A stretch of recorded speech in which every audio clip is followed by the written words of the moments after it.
Welcome to today's Explainer. We're going to be diving right into the actual mechanics of the broader economy. Specifically, we're going to look at how your savings literally build the world around us. It's an absolutely fascinating system, and honestly, understanding it is totally key to understanding how any modern society actually grows. So let's just jump right in with a massive question. How do companies and governments actually afford to build things like sprawling new factories, giant airports, or state-of-the-art hospitals? I mean, these projects cost astronomically more than what any single company just keeps in a checking account. They require a staggering amount of capital. So, where does all that money actually come from? The answer is the financial system. You can think of it as a giant, highly sophisticated bridge. On one side, you have surplus units, so that's household saving for the future, pension funds, or highly profitable businesses that just have extra cash sitting around. On the other side, you have deficit units. Those are the entrepreneurs launching new ventures, the corporations that need to expand, and the governments trying to build infrastructure. The financial system's entire job is to safely and efficiently move money across that bridge. Now, picture this bridge as having two totally different lanes. You've got the money market, which is basically the short-term fast lane. It deals with stuff that matures in under a year, like treasury bills, and companies use it mostly just to manage their day-to-day cash flow. But then you have the capital market. That is the lane dedicated strictly to long-term growth. It deals with investments that take over a year to mature. So while a business might use the money market just to cover a temporary gap in payroll, it relies entirely on the capital market to, say, build a brand new manufacturing plant. Zooming in on that long-term capital market, we find it splits into two distinct paths: equity and debt. If a company uses the equity path, they are selling ownership shares. As an investor, you become a part owner. You're providing risk capital in exchange for a slice of potential growth and dividends. But if they go down the debt path, the company or government is simply borrowing your money by issuing bonds. You aren't an owner in this scenario, you're a creditor, and in return, you get fixed interest payments. Both of these are incredibly important because they give businesses flexible ways to raise the massive amounts of cash they need to grow. But here's the catch. Raising this money relies on a really crucial relationship between the primary and secondary markets. The primary market is where the actual creation happens. A company issues brand new shares or bonds to the public, and that fresh cash goes directly into the company's bank account.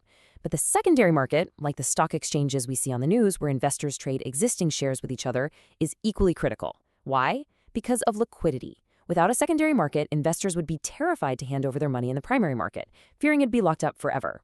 The secondary market gives them the confidence to invest, knowing they can easily sell their shares whenever they want.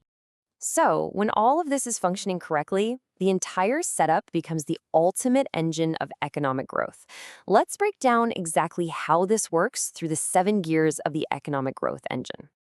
Gears 1 and 2 are all about getting things moving and pointing them in the right direction. Gear 1 takes passive idle savings, money that's basically just sitting under a metaphorical mattress, and mobilizes it into active investments. Gear 2 is the brilliant sorting mechanism. It allocates that mobilized capital specifically to the most productive firms.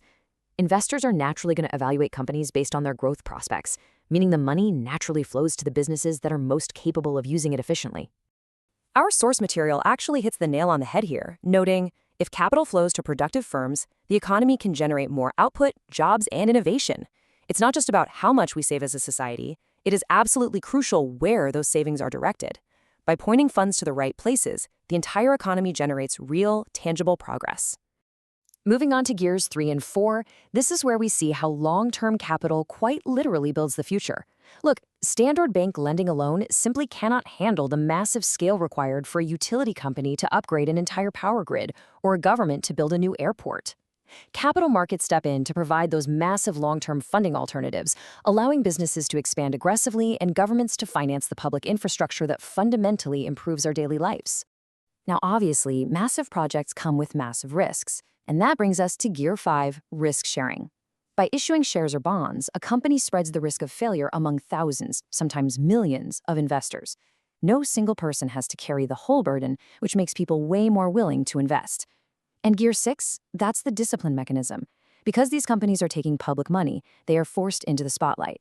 The strict transparency and market scrutiny required by capital markets naturally push these companies toward much better management and corporate governance. And finally, the 7th gear is innovation. Real breakthroughs require risk capital. A brand new technology or some completely untested business model usually requires significant financing long before it ever generates a single dollar in profit. Capital markets create the vital pathways for funding this kind of innovation, turning theoretical ideas into reality. So, when you visualize all this capital being mobilized, it doesn't just do one thing. It metaphorically splits, simultaneously fueling infrastructure, driving corporate growth, creating local jobs, and funding tech innovation all at once.